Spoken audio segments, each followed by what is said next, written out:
Misalnya dikatakan salah satu cara untuk memenangkan Prabowo Gibran ini pakai sirekap yang bohong-bohongan. Iya. Nah, ternyata setelah diterangkan di persidangan, sirekap itu nggak dipakai oleh KPU sebagai perhitungan yang resmi. Ya, kan perhitungan itu manual, berjenjang. Dihitung, berjenjang, dimasukin sirekap. Dihitung sampai sekian, masukin sirekap. Ya sirekap itu dimasukin berdasarkan perhitungan berjenjang itu. Maksudnya untuk apa? Sirekap itu supaya publik bisa mengetahui apa yang sebenarnya terjadi dan berapa suaranya. Bukan menetapkan berdasarkan sirekap. Lalu kemudian dikatakan ada PJ-PJ.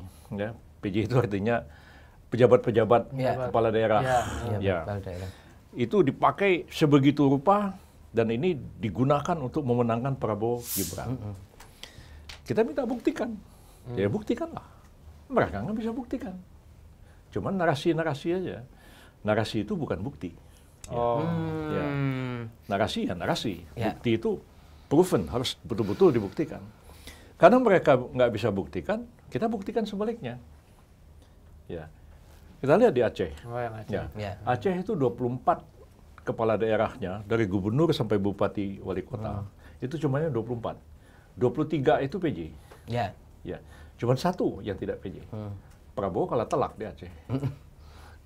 Sebaliknya kita tunjukkan lagi di Bengkulu. Ya.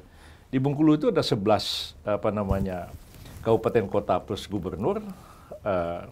Hanya ada 3 kalau nggak salah yang PJ. Yang lainnya itu nggak PJ. Tapi Prabowo menang telak di situ. Jadi bagaimana mau menjelaskan fenomena ini? Nah, lantas kemudian mengatakan bahwa ini ada pelanggaran TSM, terstruktur, masif, sistematik. Kalau dalam pilkada itu harus dibuktikan 50% plus 1. Di kabupaten misalnya ada kecamatannya ada 20. Dia harus buktikan di 11 kecamatan. Ada camatnya mengerahkan massa, ada bagi-bagi sembako di 11 kecamatan, ada bagi-bagi duit di setengah kecamatan dan 11 kecamatan. Kalau tidak lebih setengah plus 1, tidak terjadi apa yang disebut dengan TSM. Lalu yang dibawa adalah sembako misalnya. Dibawa sekarung beras, karung beras 5 kilo. Stiker itu. Ya, ini dibawa dari Medan. Nah, kita kata dalam sidang, ini beras siapa yang ngasih? Ya, pokoknya ada orang suruh pilih Prabowo Gibran. Nah, saya nggak mau.